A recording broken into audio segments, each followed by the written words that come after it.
In Millbrook's peaceful community cemetery, a 28-year-old woman with a digital recorder was about to expose decades of lies.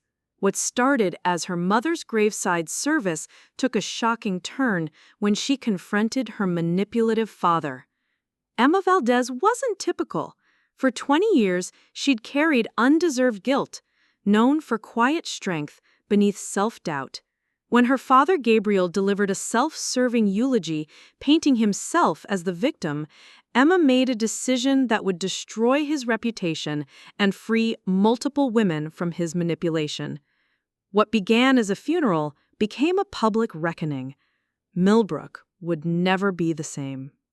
Before we jump back in, tell us where you're tuning in from. And if this story touches you, make sure you're subscribed, because tomorrow I've saved something extra special for you. The phone's shrill ring shattered the silence of Emma's apartment at 6:47 a.m., jolting her awake on the worn couch where she'd collapsed the night before. Her laptop lay askew on her chest, and yesterday's work clothes clung uncomfortably to her skin.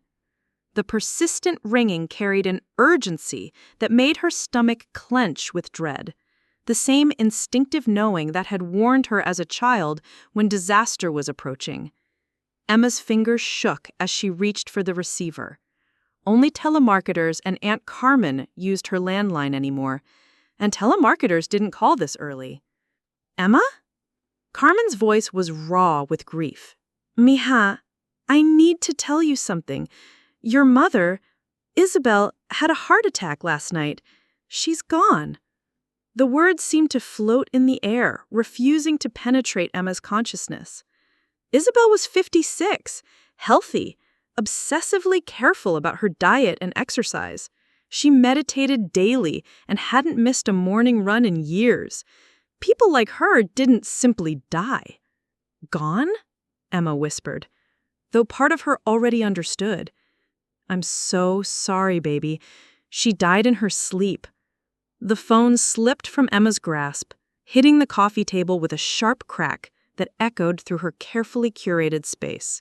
Her modest apartment, 500 square feet of deliberate minimalism, suddenly felt suffocating. Every breath required conscious effort as panic began its familiar climb up her chest. This was the moment she'd been dreading for 20 years. The inevitable return to Millbrook, to face Gabriel, to stand among people who believed they knew the truth about their family's destruction. The truth that painted her as the difficult child whose behavior had driven her parents apart. Her vision blurred as childhood voices erupted in her mind. Isabel's bitter words during one of their final fights. "Maybe if you hadn't been so demanding, your father wouldn't have needed to look elsewhere for peace." Gabriel smoothed disappointment whenever Emma questioned the divorce narrative. "We tried to make it work for your sake, but some things are beyond repair." 20 years of carrying their guilt. 20 years of believing that an 8-year-old's normal childhood behavior had somehow caused a marriage to crumble. 20 years of apologizing for existing. "Emma? Please talk to me." Carmen's worried voice pulled her back to the present. "I'm here," Emma managed, her voice barely audible. "When is the funeral?" "Friday at St. Mary's. Your father is handling everything." Carmen's tone carried decades of disapproval.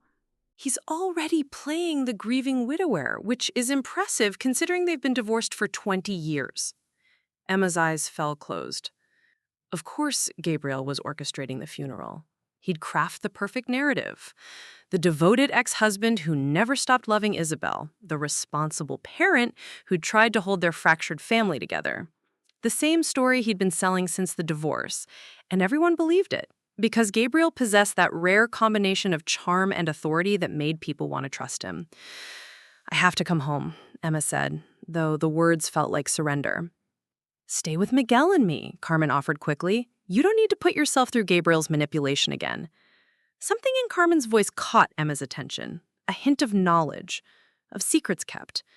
Her aunt had always seen through Gabriel's public persona in ways others couldn't, but this felt different. bigger. "What aren't you telling me?" Emma asked. A long pause. "Some conversations need to happen in person, Mija. There are things you should know before Friday." After they hung up, Emma sat motionless in the growing daylight, surrounded by her intentionally sparse belongings. No family photographs graced her walls. No sentimental objects cluttered her shelves. Just books, plants, and furniture chosen for its portability. The life of someone who'd never learned to believe in permanence. Her thoughts drifted to the locked metal box hidden in her bedroom closet. She hadn't opened it in 12 years, had trained herself not to think about its contents. But now the knowledge pressed against her consciousness like a physical weight. The tapes. At 16, while searching for tax documents in Gabriel's study, she'd stumbled upon audio recordings that shattered everything she'd been told about her parents' marriage. Evidence of affairs that predated her birth by years. Proof that the infidelity and betrayal that destroyed their family had nothing to do with a little girl who occasionally talked back or forgot to clean her room. Gabriel's lies weren't just about protecting himself, they were about rewriting history to make Emma the scapegoat for problems that existed long before she drew her first breath. For 12 years, she had kept that evidence hidden. Fear had silenced her initially, along with the conditioning that family peace, even peace built on lies, mattered more than truth. But deeper than fear was the ingrained belief that her voice didn't matter, that her version of events would never be believed over Gabriel's smooth explanations. Emma stood slowly, studying her reflection in the hallway mirror. She looked exactly like her mother, the same dark eyes, the same stubborn jawline that Isabel had worn during their worst fights. But where Isabel had been consumed by bitterness, Emma saw something else in her own face. Exhaustion, yes, but also a growing resolve. 3 days. She had 3 days to decide whether to finally use the evidence she had carried for over a decade. 3 days to choose between the safety of silence and the terrifying possibility of speaking a truth that would shatter Gabriel's carefully constructed image. The decision crystallized with startling clarity. She would return to Millbrook for her mother's funeral. And if Gabriel thought he could continue his performance as the wronged party, he was about to discover that some secrets refused to stay buried forever. Emma reached for her phone to call Dr. Pierce. She would need all the support she could get for what was coming. After 20 years of carrying guilt that belonged to others, she was finally ready to put it down and pick up the truth instead. Emma's rental car crested the hill overlooking Millbrook, just as the afternoon sun began its descent toward the horizon. The familiar skyline hit her like a physical blow. The white steeple of St. Mary's piercing the canopy of oak trees, the red brick of the old textile mill that had been converted into luxury condos, the perfect suburban sprawl that had once felt like the entire world. Her hands tightened on the steering wheel as muscle memory guided her through streets she'd driven down thousands of times as a teenager desperate to escape. Past the high school, where she had counted down the days until graduation. Past the coffee shop where she had hidden after particularly brutal fights with Isabel. Past the park where Gabriel used to take her on Sundays during those awkward post-divorce visitations, both of them pretending everything was normal. The weight in her chest grew heavier with each familiar landmark. This place held too many ghosts. Too many moments when she'd been small and powerless and convinced that everything wrong in her world was somehow her fault. Carmen's house sat at the end of Maple Street, a modest 2-story colonial that had always felt more like home than anywhere else. Emma pulled into the driveway behind Carmen's old Honda, noting how her aunt had maintained the same cheerful yellow shutters and flower boxes that had provided sanctuary during Emma's teenage years. Before she could even turn off the engine, Carmen appeared on the front porch. At 59, her mother's younger sister moved with the same determined energy that had made her a formidable advocate for Emma throughout the worst years. But her face showed the strain of the last 24 hours. Grief mixed with something that looked like barely contained anger. "Mija," Carmen said, pulling Emma into a fierce embrace that smelled like lavender and coffee. "I'm so glad you're here." Emma melted into the familiar comfort, feeling 12 years old again. "I wasn't sure I could do this." "Of course you can. You're stronger than you know." Carmen pulled back, steadying Emma's face with the sharp attention that had always made her feel truly seen. "But we need to talk before you face the circus Gabriel's created." Inside, the house wrapped around Emma like a warm blanket. The same overstuffed furniture, the same family photographs covering every surface, including several of young Emma that Isabel had never wanted displayed in their own home. Carmen had always been the keeper of happier memories. "Coffee?" Carmen asked, already moving toward the kitchen. "Please." Emma settled into the familiar spot at the kitchen table where she'd done homework and shared secrets, and learned that not all adults would disappoint her. "What did you mean on the phone about remembering things differently?" Carmen poured 2 mugs and sat across from Emma, her expression serious. "Your father called me this morning. Wanted to coordinate our stories for the funeral." She made air quotes around the word stories. "Apparently, he's concerned that people might get the wrong impression about why the marriage ended." Emma's stomach clenched. "What kind of wrong impression?" "The true one." Carmen's voice carried 20 years of suppressed frustration. "He's been spinning this narrative for so long, I think he actually believes it. The devoted husband whose wife became impossible to live with, the father who tried to hold everything together for his daughter's sake but couldn't overcome the damage that had already been done." "That's what everyone believes," Emma said quietly. "That I was the damage." Carmen reached across the table and grasped Emma's hands. "Listen to me, mija. I watched that marriage from the beginning. I knew your father was having affairs long before you were born. Isabel confided in me, showed me evidence. The problems in that marriage had nothing to do with you." The words hit Emma like a physical shock. She'd suspected, the tapes had proven it, but hearing someone else say it aloud felt like stepping into sunlight after years in a cave. "Then why did she blame me?" Emma's voice cracked. "Why did she make me feel like everything was my fault?" Carmen's eyes filled with tears. "Because it was easier than admitting she'd chosen to stay with a man who was destroying her. Because when you're drowning in your own pain, sometimes you grab onto whatever's closest, even if it's your own child." She squeezed Emma's hands tighter. "It was wrong. It was unforgivable. But it wasn't about you."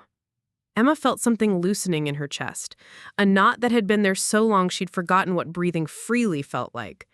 "I found evidence," she said suddenly, "years ago. Recordings that prove the affair started before I was born." Carmen's eyes widened. "You have proof?" "I've been carrying it for 12 years, too afraid to use it." Emma looked out the kitchen window toward the direction of Gabriel's house across town. "But maybe it's time."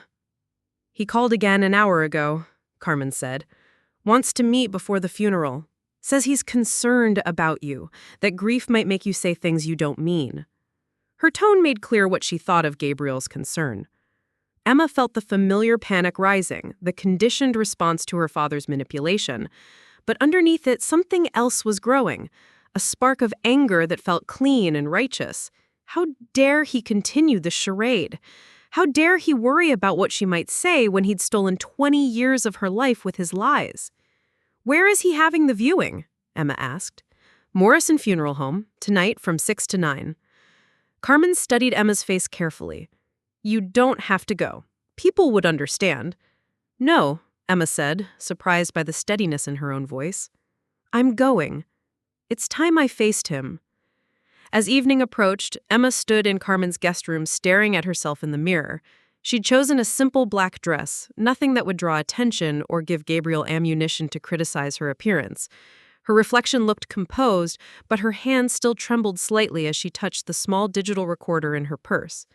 She'd retrieved the tapes from their hiding place in her apartment, digitized them onto the recorder. Evidence of Gabriel's voice, clear and unmistakable, discussing his affairs with casual indifference. 20 years of lies reduced to damning audio that would fit in her palm. Carmen appeared in the doorway. "Ready?" Emma took a deep breath, thinking of her mother lying in a funeral home across town, thinking of all the words they'd never get to say to each other, all of the truths that had been buried under years of misdirected blame. "I'm ready." And for the first time since the phone rang that morning, she meant it. Emma's rental car crested the hill overlooking Millbrook. Just as the afternoon sun began its descent toward the horizon, the familiar skyline hit her like a physical blow. The white steeple of St. Mary's piercing the canopy of oak trees, the red brick of the old textile mill that had been converted into luxury condos, the perfect suburban sprawl that had once felt like the entire world. Her hands tightened on the steering wheel as muscle memory guided her through streets she'd driven down thousands of times as a teenager, desperate to escape. Past the high school where she'd counted down the days until graduation. Past the coffee shop where she'd hidden after particularly brutal fights with Isabel. Past the park where Gabriel used to take her on Sundays during those awkward post-divorce visitations, both of them pretending everything was normal. The weight in her chest grew heavier with each familiar landmark.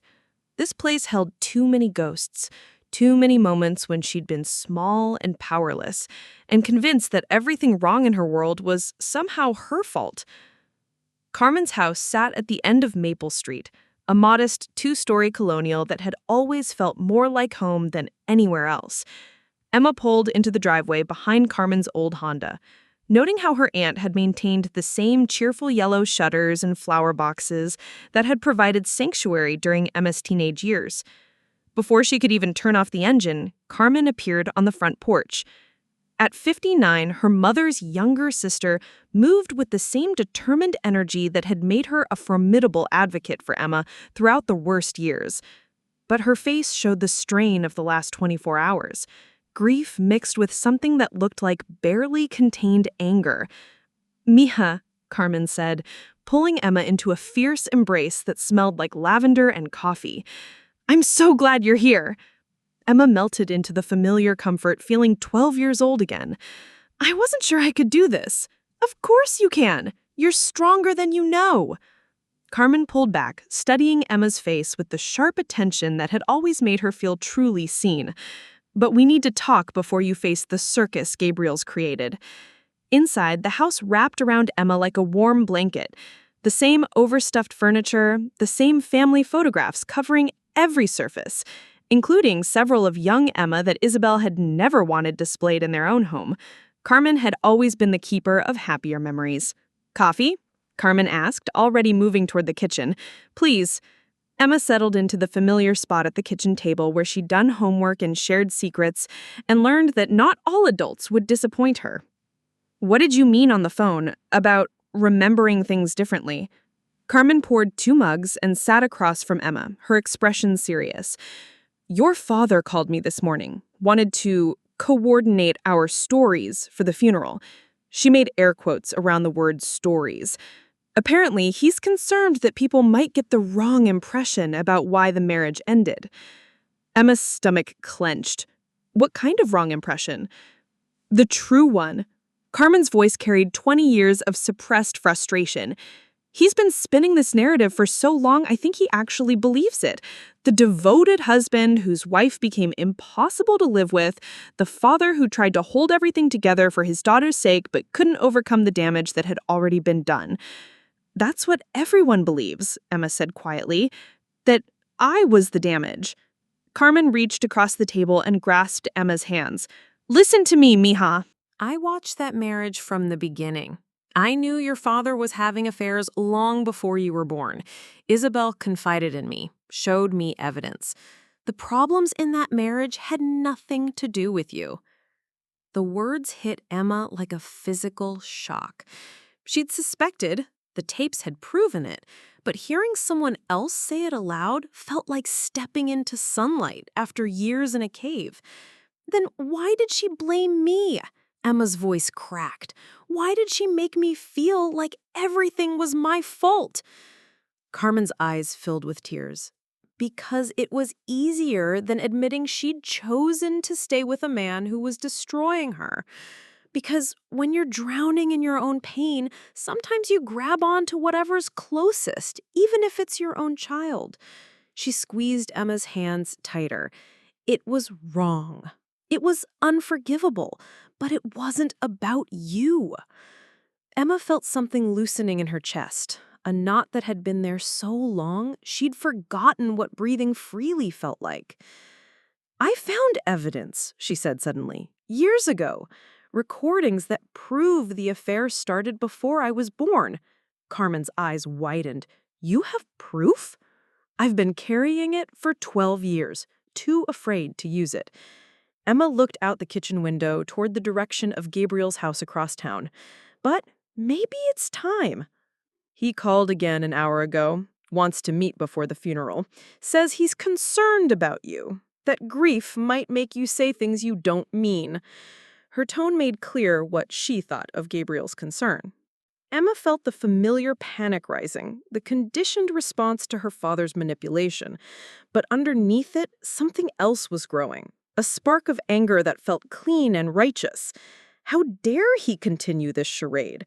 How dare he worry about what she might say when he's stolen 20 years of her life with his lies? Where is he having the viewing? Morrison Funeral Home, tonight from 6 to 9. Carmen studied Emma's face carefully. You don't have to go. People would understand. No, Emma said, surprised by the steadiness in her own voice. I'm going. It's time I faced him. As evening approached, Emma stood in Carmen's guest room, staring at herself in the mirror. She'd chosen a simple black dress, nothing that would draw attention or give Gabriel ammunition to criticize her appearance. Her reflection looked composed, but her hands still trembled slightly as she touched a small digital recorder in her purse. She'd retrieved the tapes from their hiding place in her apartment, digitized them onto the recorder. Evidence of Gabriel's voice, clear and unmistakable, discussing his affairs with casual indifference. 20 years of lies, reduced to damning audio that would fit in her palm. Carmen appeared in the doorway. Ready? Emma took a deep breath, thinking of her mother lying in a funeral home across town, thinking of all the words they'd never get to say to each other, all the truths that had been buried under years of misdirected blame. I'm ready, she said, and for the first time since the phone rang that morning, she meant it. The Morrison Funeral Home squatted on Main Street like a monument to small-town propriety, its brick facade and manicured landscaping designed to project dignity and comfort. Emma sat in Carmen's car outside the building for several minutes, watching well-dressed mourners stream through the front entrance. She recognized most of them. Neighbors, family friends, people who had known her since childhood and believed they understood the story of her family's destruction. You don't have to stay long, Carmen said gently, her hand resting on Emma's shoulder. We can pay our respects and leave. Emma nodded, though her throat felt too tight to speak. The weight of the digital recorder in her purse seemed to pulse against her hip like a second heartbeat. 20 years of evidence, waiting for its moment. Inside, the funeral home's hushed atmosphere wrapped around them like velvet. The scent of lilies and roses couldn't quite mask the underlying chemical smell of preservation and death. Emma followed the soft murmur of voices toward the main viewing room, her steps growing slower with each familiar face that turned toward her. Emma, dear! Mrs. Henderson from next door enveloped her in a cloud of perfume and sympathy. I'm so sorry about your mother. She was such a troubled soul after the divorce, never quite recovered from losing your father. The casual cruelty of the comment hit Emma like a slap. Mrs. Henderson meant well, they all meant well, but their sympathy was built on Gabriel's carefully constructed narrative. In their minds, Isabel had been the unstable ex-wife who couldn't accept that her marriage was over, while Gabriel was the long-suffering father who'd done his best under impossible circumstances. Thank you, Emma managed, extracting herself from the embrace as quickly as politeness allowed. The viewing room was packed with Millbrook's establishment, bank presidents and school principals, the country club crowd that had always orbited around Gabriel's success. Emma spotted him immediately, standing near the casket in an impeccably tailored black suit, his silver hair perfectly styled, his face arranged in an expression of dignified grief. He was holding court with a small group of men from his business associates, speaking in low, measured tones that projected just the right amount of sorrow. Even in grief, Gabriel commanded the room. He'd always possessed that gift, the ability to make people want to please him, to earn his approval. Emma! Her father's voice carried across the room as he spotted her. The conversations around him quieted as he approached, his arms extended for an embrace that felt more like a performance for their audience than genuine emotion. She submitted to the hug, breathing in his expensive cologne and feeling the familiar disorientation that came from being close to him. Gabriel had always been able to make her doubt her own perceptions, to question whether her memories were reliable. I'm so glad you came, he said, his voice pitched perfectly for the people watching them. Your mother would have wanted you here, despite everything that happened between you two. The subtle dig was delivered so smoothly that anyone overhearing would think he was being generous, acknowledging some minor estrangement rather than years of psychological manipulation. Emma felt Carmen stiffen beside her. "Of course I came," Emma replied carefully. "She was my mother." Gabriel's smile was warm and paternal, but his eyes remained calculating. "We should talk privately later. There are things we need to discuss about your mother's estate, about how we present ourselves during this difficult time."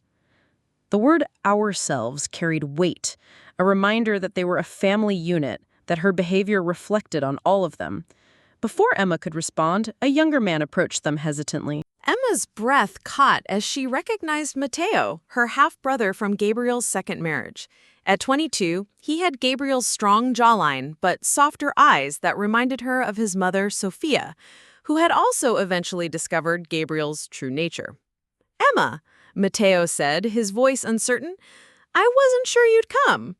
They'd had little contact since Gabriel's second divorce 5 years ago, when Mateo was still a teenager, trying to make sense of his father's pattern of failed marriages.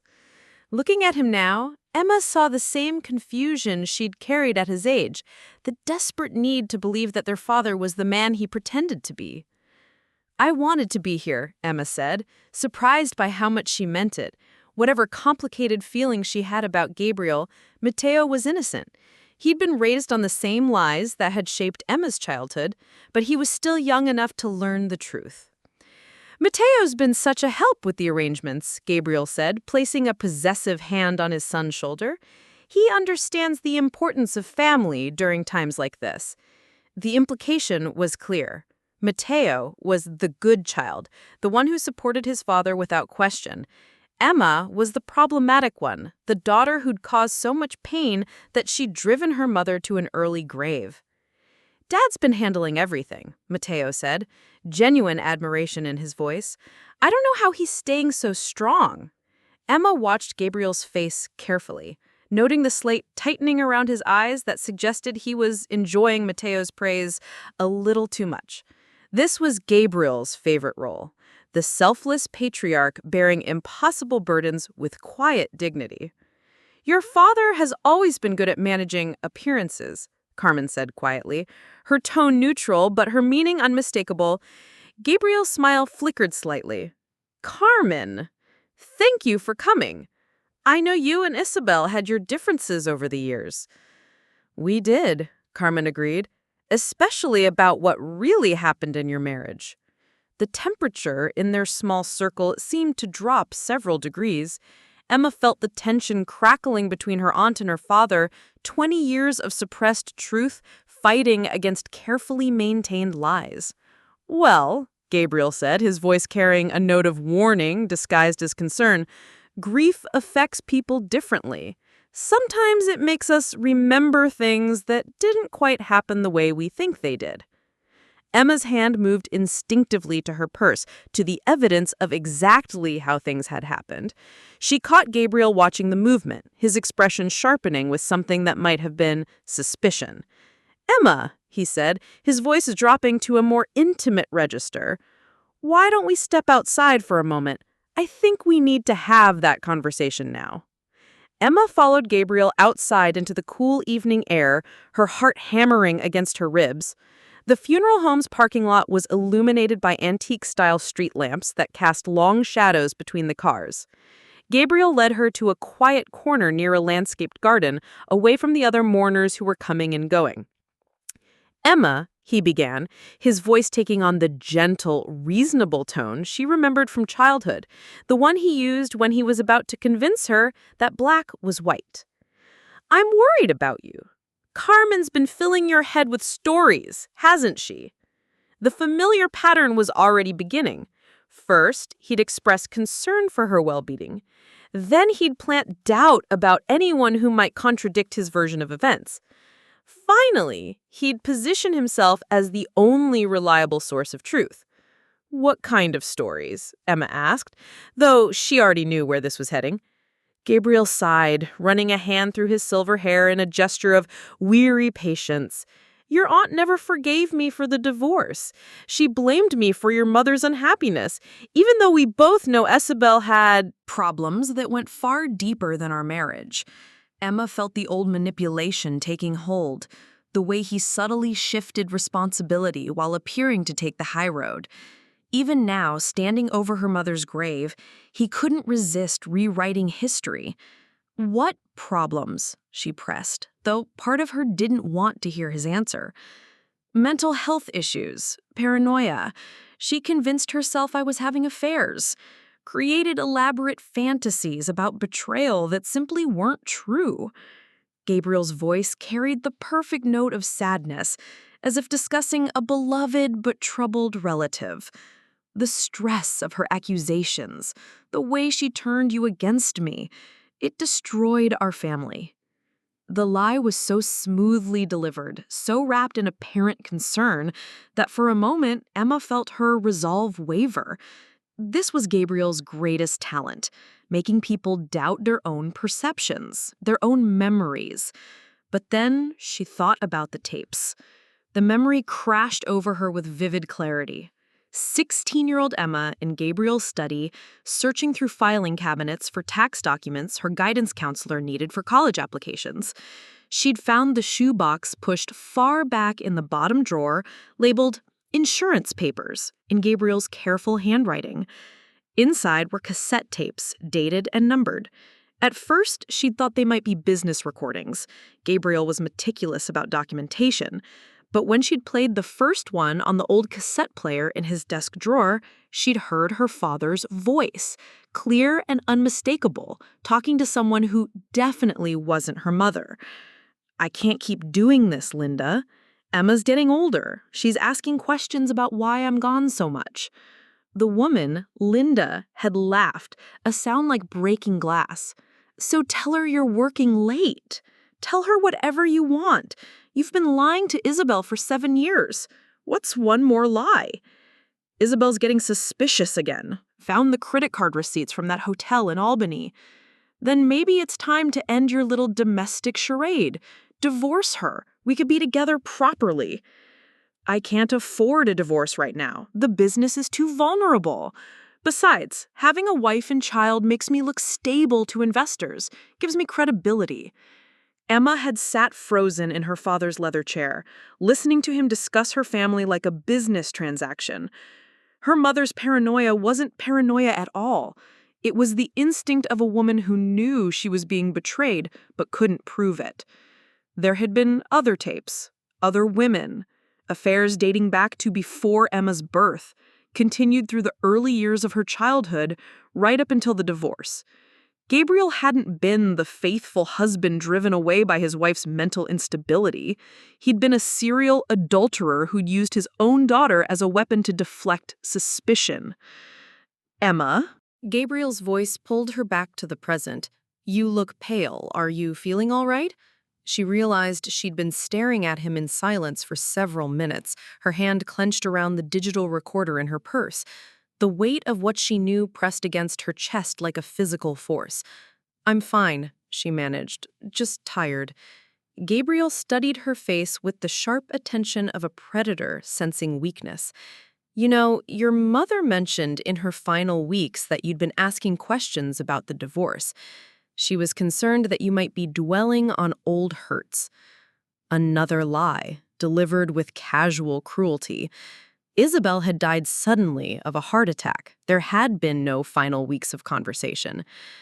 But Gabriel couldn't resist the opportunity to plant more seeds of doubt, to make Emma question whether even her mother's death was what it seemed. "When did you talk to her?" Emma asked. "We stayed in touch, of course, for your sake. Despite everything that happened between us, we both wanted what was best for you." Gabriel's expression softened into something that might have been genuine if she didn't know better. She regretted how things ended between you two, the fights, the accusations she made. She knew she'd damaged you with her paranoia. Emma felt sick. Even in death, Gabriel was using her mother as a tool of manipulation, painting himself as the concerned ex-husband while positioning Isabel as the unstable one who'd poisoned her daughter's mind.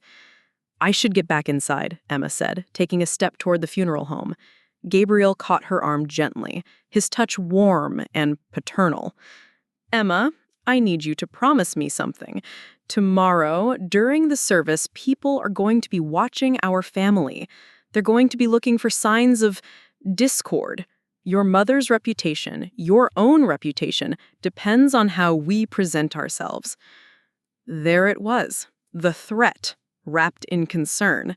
Behave or face the consequences. Don't embarrass the family. Don't ask uncomfortable questions. I understand, Emma said, though understanding and agreeing were two very different things. Gabriel smiled, the expression transforming his face into the warm, trustworthy mask that had fooled so many people for so many years.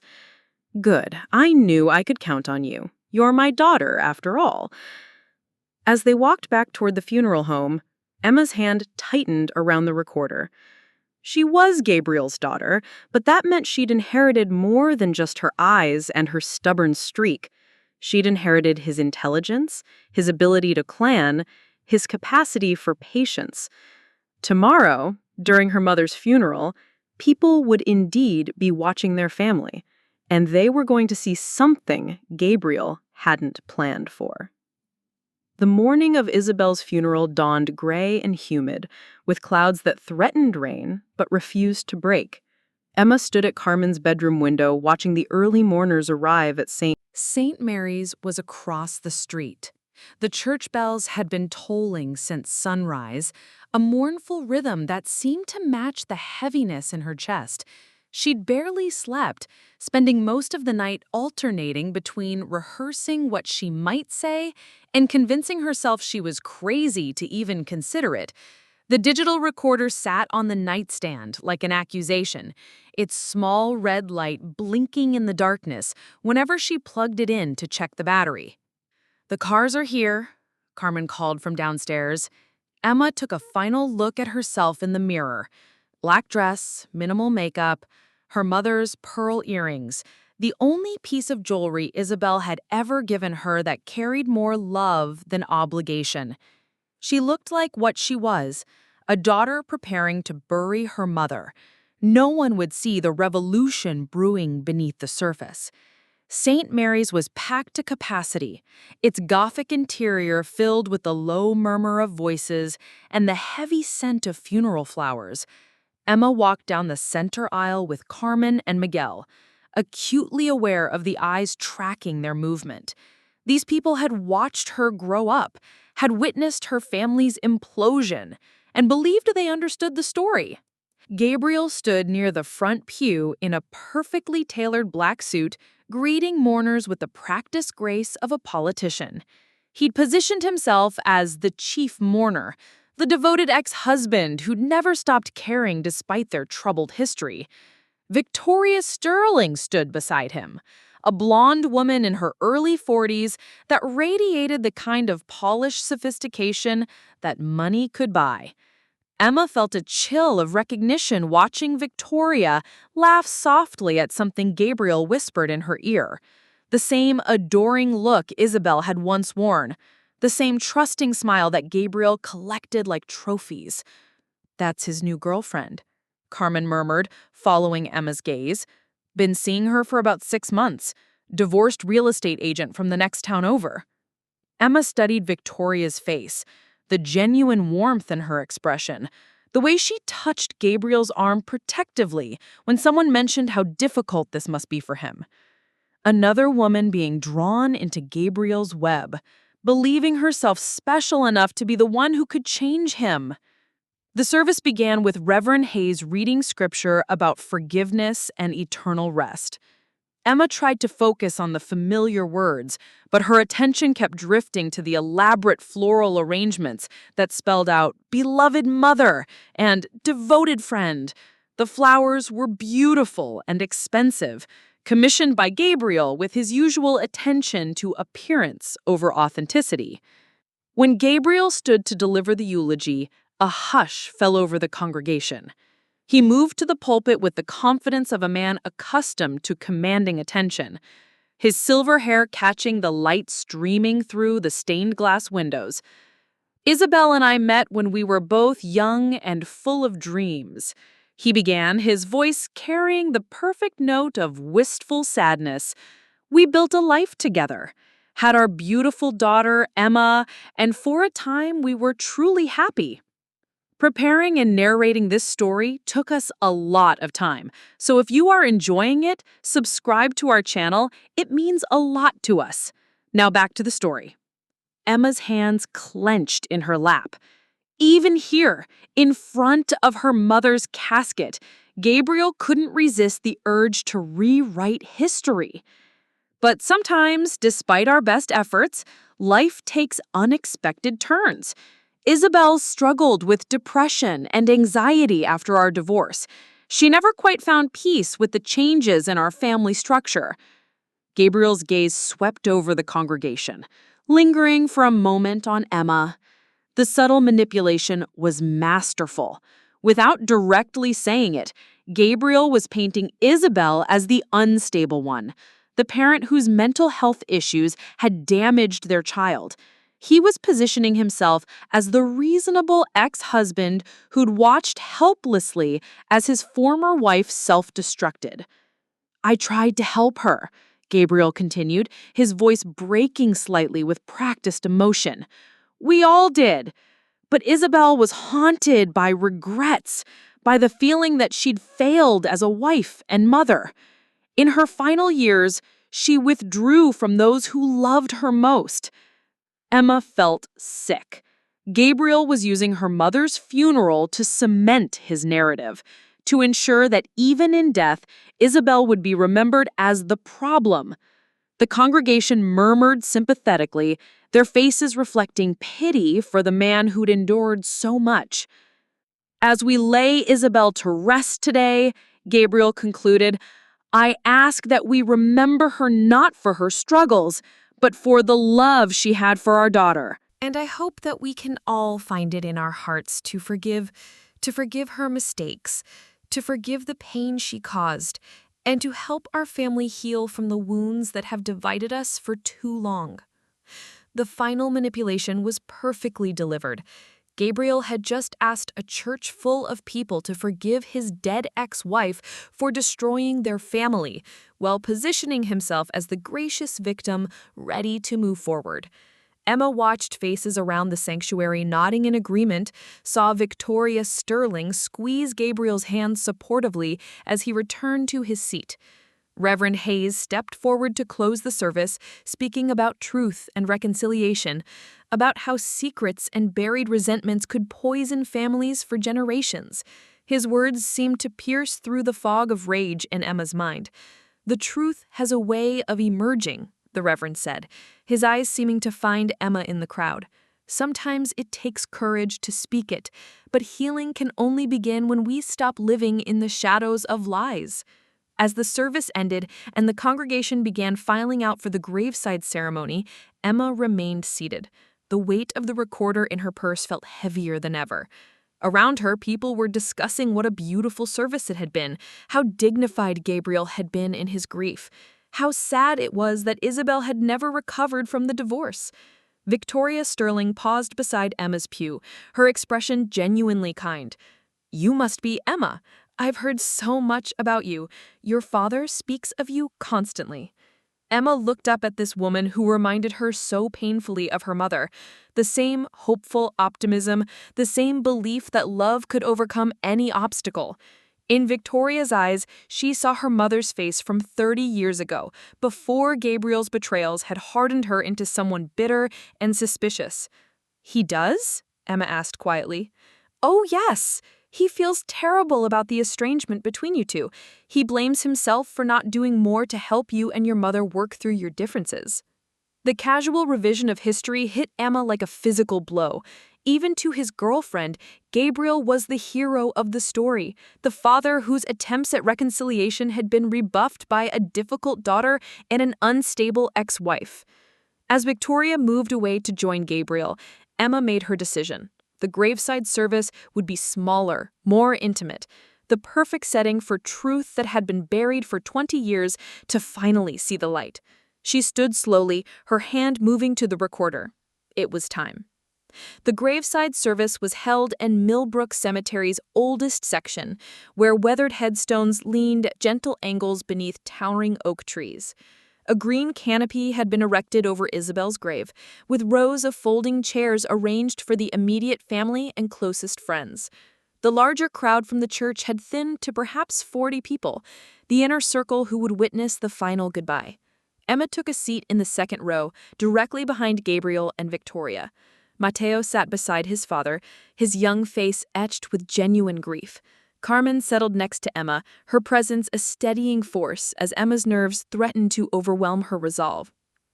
The afternoon heat was oppressive, despite the canopy's shade.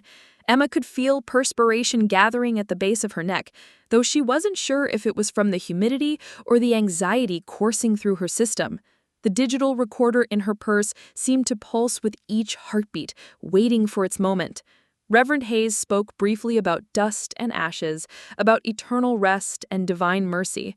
His words floated over the gathering like incense, offering comfort to those who needed it. Emma tried to focus on her mother's casket, on saying her own private goodbye, but Gabriel's presence in front of her was magnetic in its wrongness. "Before we close," Reverend Hayes said, "Gabriel has asked to share a few final thoughts." Gabriel rose with the grace of a man comfortable in the spotlight, even at a graveside. He stood beside Isabel's casket, one hand resting gently on the polished wood as if blessing their eternal connection. 20 years ago, when Isabel and I divorced, I made a promise, he began, his voice carrying easily across the small gathering. I promised that no matter what happened between us, I would always be there for our family. I would always put Emma's well-being first. Emma felt her chest tighten. Even here, even now, Gabriel was crafting his narrative of noble sacrifice. I kept that promise, even when it was difficult. Even when Isabel's illness made her say things about me that weren't true. Even when those accusations poisoned my relationship with my own daughter. His voice cracked slightly, a masterful display of controlled emotion. I forgave Isabel her struggles because I understood them. Divorce is devastating, especially for someone as sensitive as she was. Victoria Sterling dabbed at her eyes with a tissue, her face reflecting the admiration Gabriel inspired in all his women. Around the gathering, heads nodded sympathetically. Gabriel was weaving his spell one final time, ensuring that Isabel would be remembered as the troubled one, while he remained the long-suffering hero. But today, as we lay Isabel to rest, I want to extend an olive branch to those who may still harbor resentment about the past. Gabriel's gaze found Emma, his expression radiating paternal forgiveness. Emma, I know you've been angry with me for a long time.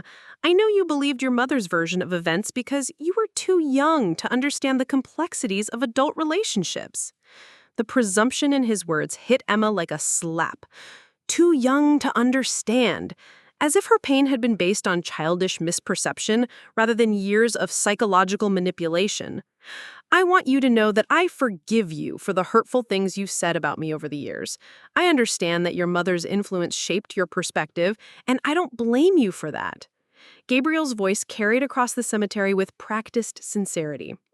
It's time for our family to heal. It's time to move forward together, to honor your mother's memory by choosing love over resentment. Emma felt the familiar disorientation that came with Gabriel's gaslighting. He was rewriting their entire history in real time, positioning himself as the gracious father ready to forgive his misguided daughter. The gathered mourners were witnessing what appeared to be a moment of beautiful reconciliation. Emma?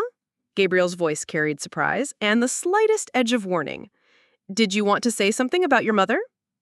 The question hung in the humid air like a challenge. Emma could feel 40 pairs of eyes on her, waiting to see if she would accept Gabriel's offered reconciliation or continue to be the difficult daughter who couldn't let go of childhood grievances. Her hand moved to her purse, fingers closing around the digital recorder. Carmen's sharp intake of breath beside her suggested her aunt understood what was about to happen.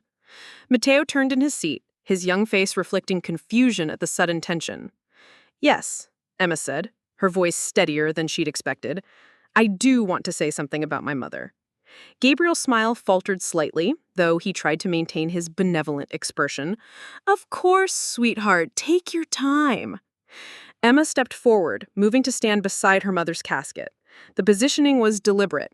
She wanted everyone to see her face, to understand that what she was about to say came from a place of love for Isabel, not hatred for Gabriel. My mother lived with a terrible burden for the last 20 years, Emma began, her voice carrying clearly in the still air. She was told repeatedly that she was paranoid, that she was mentally unstable, that her perceptions couldn't be trusted. She died believing that she had somehow failed as a wife and mother. Gabriel's face went very still. Emma, but my mother wasn't paranoid, Emma continued, pulling the digital recorder from her purse. She was right about everything. The digital recorder felt impossibly heavy in Emma's trembling hands as she held it up for the gathering to see. The small device seemed insignificant against the backdrop of marble headstones and ancient oak trees, but Emma knew it contained enough explosive truth to shatter 2 decades of carefully constructed lies. Emma, please, Gabriel said, his voice carrying a note of warning disguised as concern. This isn't the time or place for... When is the time? Emma cut him off, surprised by the strength in her own voice. When would it ever be appropriate to tell the truth about what really destroyed our family? Victoria Sterling shifted uncomfortably in her chair, her eyes darting between Emma and Gabriel with growing confusion. Mateo had gone pale, his young face reflecting the dawning understanding that whatever was about to happen would change everything he thought he knew about his father. Carmen stood slowly beside Emma, her presence a silent show of support.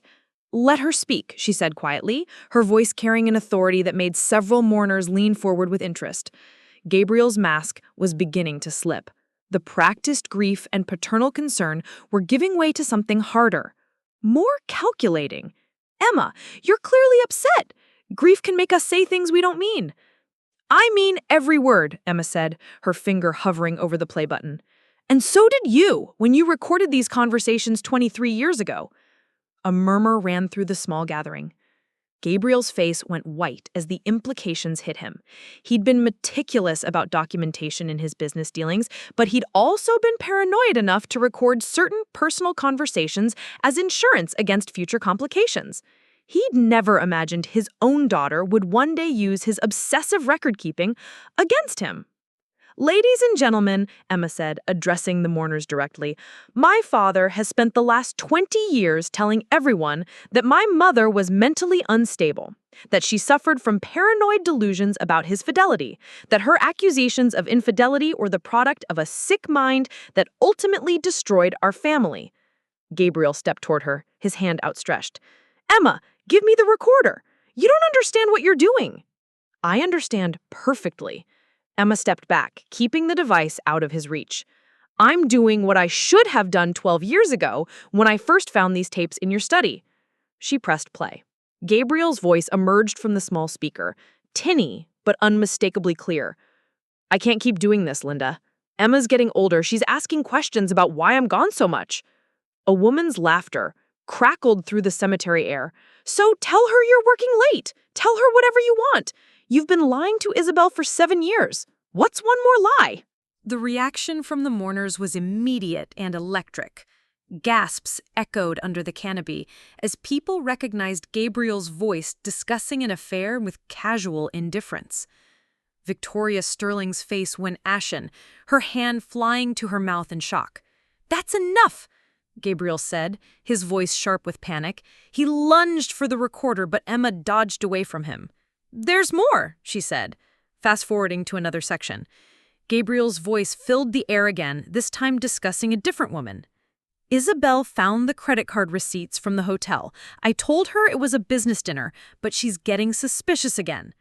Emma, stop this immediately, Gabriel commanded, his carefully constructed persona crumbling completely. You're embarrassing yourself and dishonoring your mother's memory. I'm honoring her memory, Emma shot back, her voice rising with 20 years of suppressed rage. I'm telling the truth she was never allowed to tell. She played a third clip, this one dated just months before the divorce.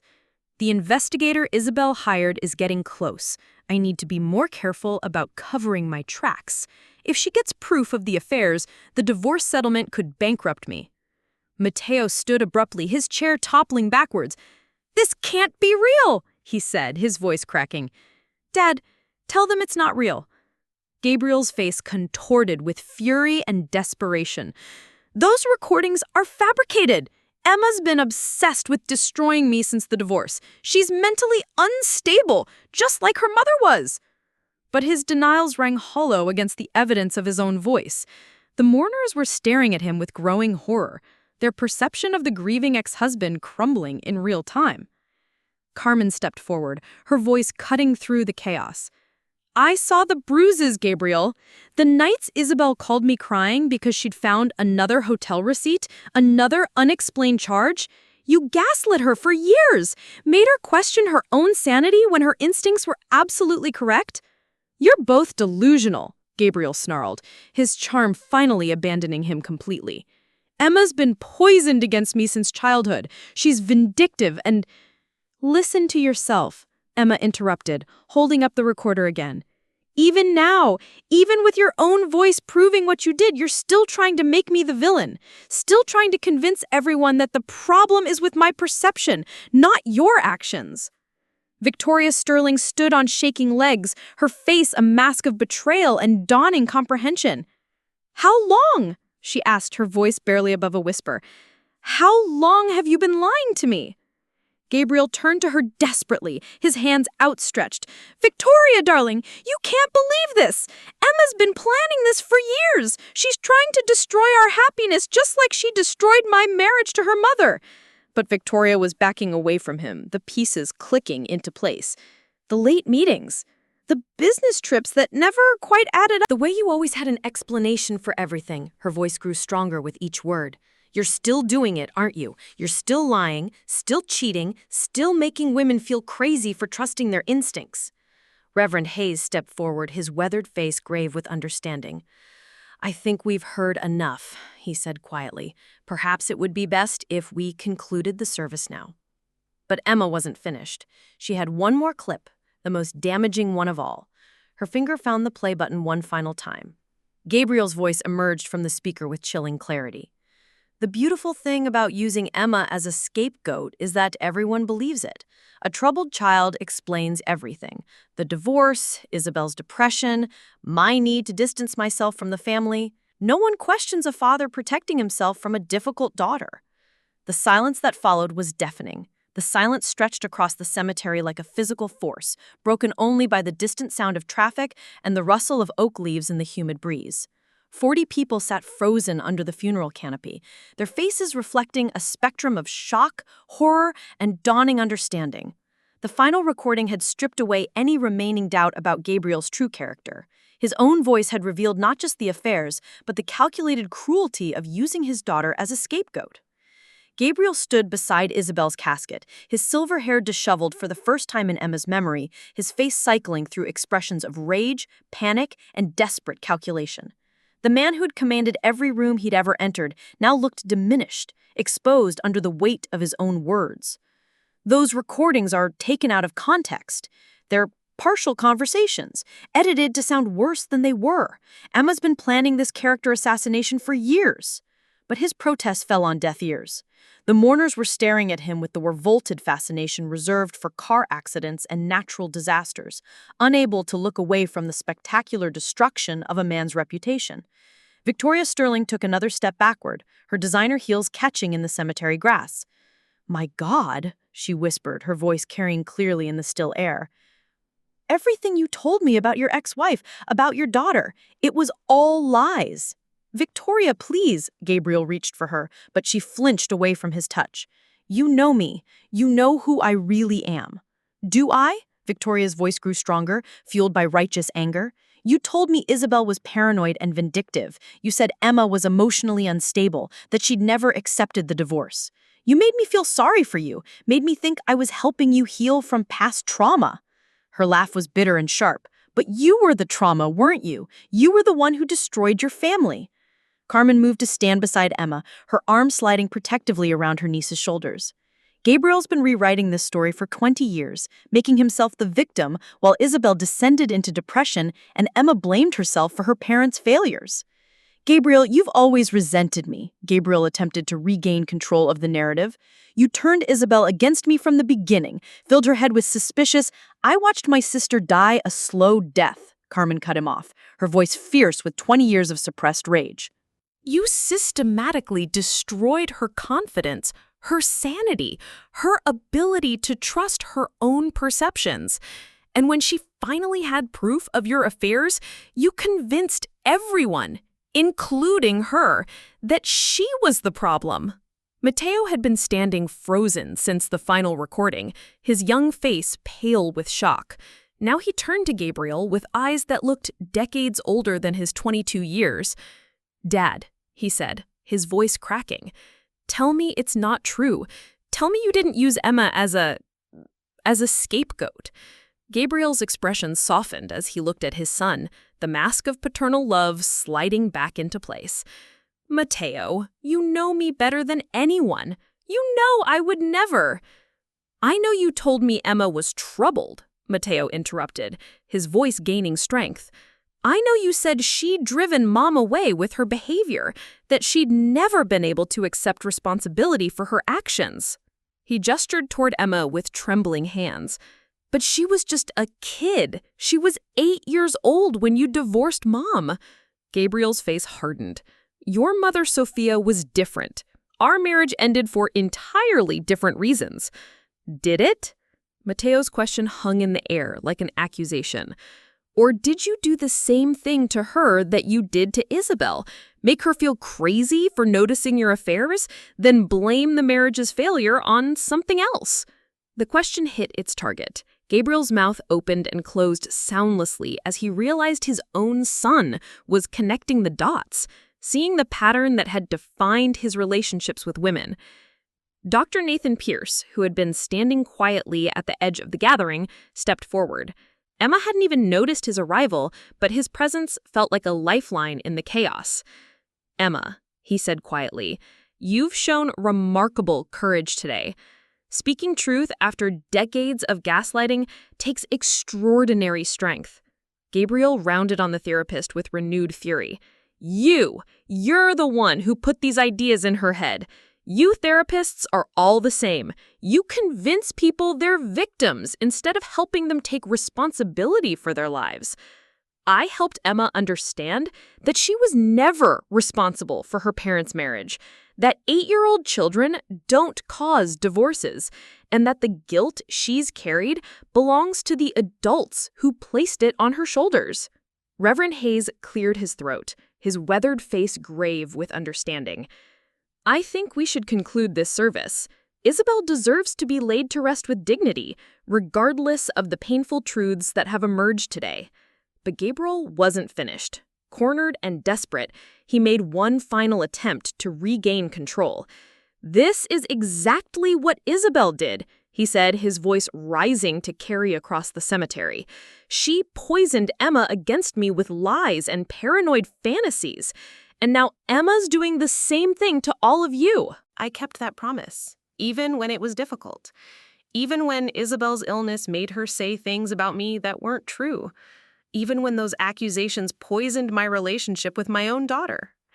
His voice cracked slightly, a masterful display of controlled emotion.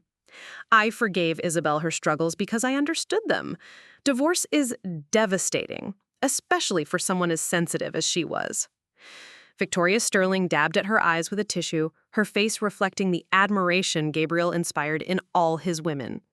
Around the gathering, heads nodded sympathetically. Gabriel was weaving his spell one final time, ensuring that Isabel would be remembered as the troubled one, while he remained the long-suffering hero. But today, as we lay Isabel to rest, I want to extend an olive branch to those who may still harbor resentment about the past. Gabriel's gaze found Emma, his expression radiating paternal forgiveness. "Emma, I know you've been angry with me for a long time. I know you believed your mother's version of events because you were too young to understand the complexities of adult relationships." The presumption in his words hit Emma like a slap. Too young to understand, as if her pain had been based on childish misperception rather than years of psychological manipulation. I want you to know that I forgive you for the hurtful things you've said about me over the years. I understand that your mother's influence shaped your perspective, and I don't blame you for that." Gabriel's voice carried across the cemetery with practiced sincerity. "It's time for our family to heal. It's time to move forward together, to honor your mother's memory by choosing love over resentment." Emma felt the familiar disorientation that came with Gabriel's gaslighting. He was rewriting their entire history in real time, positioning himself as the gracious father ready to forgive his misguided daughter. The gathered mourners were witnessing what appeared to be a moment of beautiful reconciliation. "Emma?" Gabriel's voice carried surprise and the slightest edge of warning. "Did you want to say something about your mother?" The question hung in the humid air like a challenge. Emma could feel 40 pairs of eyes on her, waiting to see if she would accept Gabriel's offered reconciliation or continue to be the difficult daughter who couldn't let go of childhood grievances. Her hand moved to her purse, fingers closing around the digital recorder. Carmen's sharp intake of breath beside her suggested her aunt understood what was about to happen. Mateo turned in his seat, his young face reflecting confusion at the sudden tension. "Yes," Emma said, her voice steadier than she'd expected. "I do want to say something about my mother." Gabriel's smile faltered slightly, though he tried to maintain his benevolent expression. "Of course, sweetheart, take your time." Emma stepped forward, moving to stand beside her mother's casket. The positioning was deliberate. She wanted everyone to see her face, to understand that what she was about to say came from a place of love for Isabel, not hatred for Gabriel. She's mentally ill, just like her mother was. She needs help, not encouragement for these delusions. The words hung in the air like a curse, the final playing of Gabriel's favorite card. Even faced with irrefutable evidence of his deception, he was still trying to gaslight his way out of consequences. Emma looked around at the faces surrounding her, Carmen's fierce protectiveness, Dr. Pierce's steady support, Mateo's wounded understanding, Victoria's dawning recognition of her own narrow escape. For the first time in 20 years, she saw people who believed her truth without question. "I'm not mentally ill," Emma said, her voice steady and clear. "I'm the daughter of a man who spent decades destroying women's faith in their own perceptions. But that ends now." She turned to address the gathering one final time. "My mother died believing she was the problem. She died carrying guilt that belonged to him. I won't let her be remembered that way." As the mourners began to disperse in uncomfortable silence, Gabriel stood alone beside Isabel's casket, his carefully constructed life crumbling around him like a house built on sand. 3 days after the funeral, Emma sat in Dr. Pierce's office for the first time in months, her hands wrapped around a cup of tea that had long since gone cold. The familiar space, soft lighting, comfortable chairs, shelves lined with psychology texts, felt like a sanctuary after the chaos at the cemetery. Through the tall windows, she could see Millbrook's main street bustling with normal life, people going about their daily routines as if the world hadn't fundamentally shifted. "How are you sleeping?" Dr. Pierce asked, his voice carrying the gentle concern that had helped her through 3 years of therapy.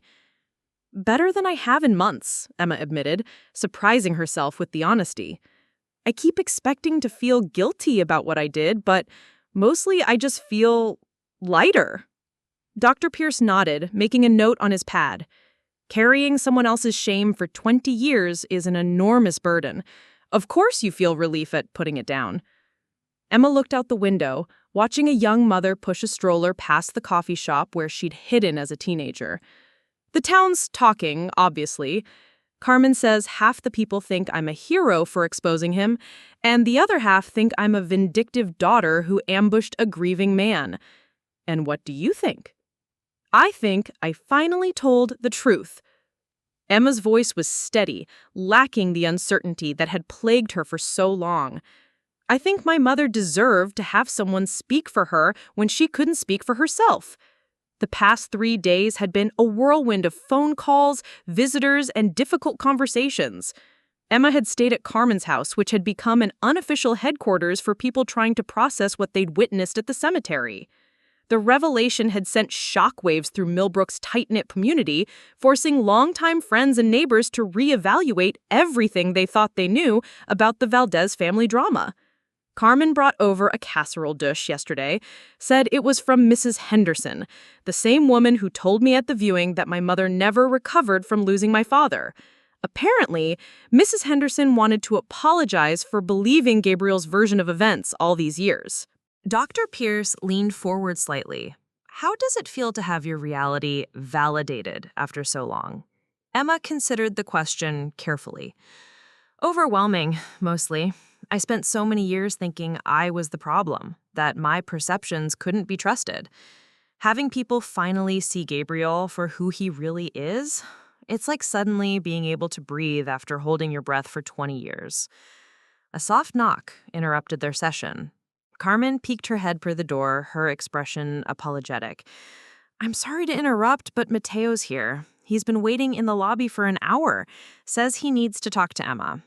Emma felt her stomach clench. She hadn't spoken to her half-brother since the cemetery, though Carmen had reported that he'd been staying at a local hotel rather than returning to Gabriel's house. The revelation had hit him particularly hard. His entire understanding of his father had been shattered in the space of a few audio recordings. "Should I see him?" Emma asked Dr. Pierce. "That's entirely up to you. But if you do decide to talk, remember that you're not responsible for managing his emotions or protecting him from the truth about Gabriel." Emma nodded, thinking of the 22-year-old who'd looked at her with such devastation 3 days ago.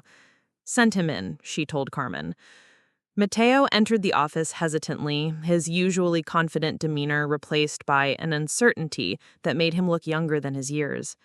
His dark hair was disheveled, and his clothes looked like they'd been slept in. When he met Emma's eyes, she saw the same lost expression she'd worn for most of her 20s. "I don't know how to start," he said, settling into the chair Carmen had vacated. "I keep thinking about all the things Dad told me about you, about your mom. How wrong I was to believe him." "You were a child when most of this happened," Emma said gently. "Gabriel's very good at making people believe what he wants them to believe." Mateo ran his hands through his hair, a gesture that reminded Emma painfully of Gabriel. "He called me yesterday, wanted to explain, to give me his side of the story. Said the recordings were manipulated, that you'd been planning this revenge for years." Emma felt the familiar flutter of panic, the conditioning that made her question her own actions whenever Gabriel's version of events was presented. But Dr. Pierce's steady presence helped ground her. "What did you tell him?" "Nothing. I hung up." Mateo's voice cracked slightly. "Because I realized I've heard that voice before.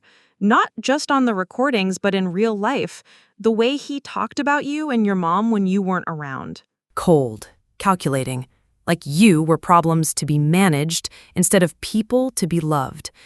Emma felt tears prick her eyes. Having Mateo see Gabriel clearly was more validating than she'd expected. "I've been thinking about my mom," Mateo continued. "Sophia, the way their marriage ended. Dad always said she was unstable, that she couldn't handle the pressures of being married to a successful man. But now I'm wondering, was he doing to her what he did to your mom?" The question hung in the air between them. Emma had wondered the same thing for years, watching from a distance as Gabriel's second marriage imploded with familiar patterns. "I think," Emma said carefully, "that Gabriel has a way of making the women in his life feel like they're going crazy. And when they finally break, he uses their breakdown as proof that he was the reasonable one all along." Mateo nodded slowly, pieces of his childhood clicking into place. "He used to say I was lucky to have him as a stable influence because Mom was so emotional and unpredictable. But she wasn't unpredictable. She was reacting to being gaslighted." Dr. Pierce spoke for the first time since Mateo's arrival. "Recognizing these patterns is the first step in making sure they don't continue into the next generation." "I want to go to therapy," Mateo said suddenly, looking between Emma and Dr. Pierce. "I want to understand how I can avoid becoming him, because the thought of treating someone the way he treated you and our mothers, it terrifies me." Emma felt a surge of hope for her younger brother. At 22, he was choosing healing over denial, truth over comfortable lies. It was a choice she hadn't been brave enough to make until she was 28. "I'd be happy to recommend someone," Dr. Pierce said. "And Emma, if you're comfortable with it, perhaps you and Mateo could work on rebuilding your relationship as part of both your healing processes." Emma looked at her half-brother, really looked at him, and saw not Gabriel's son, but a young man who'd been damaged by the same lies that had shaped her childhood. For the first time since the funeral, she felt like something good might come from the wreckage. 6 months later, Emma stood in the kitchen of Carmen's house, helping prepare Sunday dinner for what had become their new family tradition. The October afternoon light streamed through the windows, casting everything in warm gold, and the sound of laughter drifted in from the living room where Mateo was teaching Miguel how to play chess. Emma had moved back to Millbrook permanently 3 months ago, a decision that would have been unthinkable a year earlier. But the town that once felt like a prison now offered something she'd never experienced, a community that knew her truth and accepted it. The revelation at her mother's funeral had been painful, but it had also been liberating in ways she was still discovering. "The potatoes are ready," Carmen announced, checking the oven. At 60, her aunt moved with the same determined energy that had made her a fierce advocate during Emma's darkest years. But there was a lightness to her now, the relief of finally being able to speak openly about Gabriel's manipulation. "I'll get them," Emma said, reaching for the oven mitts. The simple domestic routine felt like a luxury after years of eating takeout alone in her cramped apartment. Here, surrounded by family who loved her without conditions, she was learning what normal felt like. Mateo appeared in the doorway, his face flushed with laughter. In the months since the funeral, he'd thrown himself into therapy with the same intensity he'd once reserved for defending Gabriel. The work was painful. Unraveling 22 years of conditioning took time, but Emma could see the changes in him. The desperate need to please had been replaced by a quiet confidence that reminded her of the boy he might have been without Gabriel's influence. "Miguel's beating me at chess," Mateo announced, shaking his head in mock dismay. "I think Carmen's husband is secretly a grand master." "He learned from his grandfather in Mexico," Carmen said, smiling. "Miguel's been sandbagging you for weeks." Emma watched the easy interaction between her brother and aunt, marveling at how quickly they'd all learned to be family without Gabriel's toxic presence poisoning every gathering. There were no performance requirements here, no careful management of appearances. They could simply exist together. "Emma, there's someone here to see you," Miguel called from the front door. Emma felt a familiar flutter of anxiety, old conditioning that made her assume any unexpected visitor brought bad news. But when she reached the living room, she found Dr. Pierce standing in the doorway, holding a bottle of wine and wearing an expression of nervous excitement. "Nathan," she said, using his first name for the first time, "what are you doing here?" "I hope you don't mind the intrusion," he said, his professional composure giving way to something more personal. "But I have news, and I wanted to share it with you in person." Over the past 6 months, Emma's relationship with Dr. Pierce had evolved beyond therapist and patient. Their sessions had gradually shifted from processing trauma to exploring the possibility of building authentic relationships, including the complicated feelings that had developed between them. 3 months ago, he'd officially referred her to a colleague so they could explore what lay between them without ethical complications. "Gabriel's been arrested," Dr. Pierce said, without preamble. Emma sank onto Carmen's couch, the news hitting her like a physical blow. "What?" "Victoria Sterling went to the police 2 weeks ago. She'd been doing her own investigation since the funeral, talking to Gabriel's previous girlfriends, gathering evidence. Turns out, there's a pattern of financial fraud mixed with the emotional abuse. He'd been stealing from several women over the years, forging signatures, accessing accounts, using his charm to convince them to make investments that only benefited him." Mateo appeared beside Emma, his face pale. "Is he going to prison?" "The district attorney thinks they have a strong case. Financial crimes leave paper trails, and with multiple victims willing to testify about his patterns of manipulation." Emma felt an unexpected surge of emotions, relief, vindication, and something that might have been grief for the father she'd never really had. Gabriel's arrest meant he would finally face consequences for his actions, but it also represented the death of any possibility for redemption or genuine reconciliation. "How do you feel about this?" Carmen asked, settling beside Emma on the couch. "Sad," Emma admitted. "Not for him exactly, but for all the damage he caused, for all the women who blame themselves for his behavior, for the relationships he destroyed with his lies." Dr. Pierce sat across from them, his professional mask completely gone. "I wanted to tell you personally because I know how complicated this must be. After everything you've been through, seeing him face real consequences, it doesn't undo the damage," Emma said slowly, "but it validates everything I said at the funeral. Everyone who thought I was being vindictive or cruel, they'll see now that I was just telling the truth." "You were brave," Mateo said quietly. "If you hadn't spoken up, he would have kept hurting people. Victoria might have been his next victim." Emma looked around the room at the people who had become her real family: Carmen and Miguel, who had provided unconditional love; Mateo, who had chosen healing over denial; Nathan, who had helped her find her voice and was now exploring what it meant to be with someone who valued truth over appearances. "I used to think healing meant going back to who I was before Gabriel damaged me," Emma said. "But I'm realizing that person never existed. I was shaped by his manipulation from birth. Real healing means discovering who I am when I'm not carrying his shame." Carmen reached over and squeezed her hand. "And who are you?" Emma considered the question, thinking of the woman she'd become over the past 6 months. Someone who could speak truth without apologizing for it. Someone who could love and be loved without condition. Someone who could look in the mirror and see her own worth instead of her father's disappointments. "I'm someone who breaks cycles instead of perpetuating them," she said finally.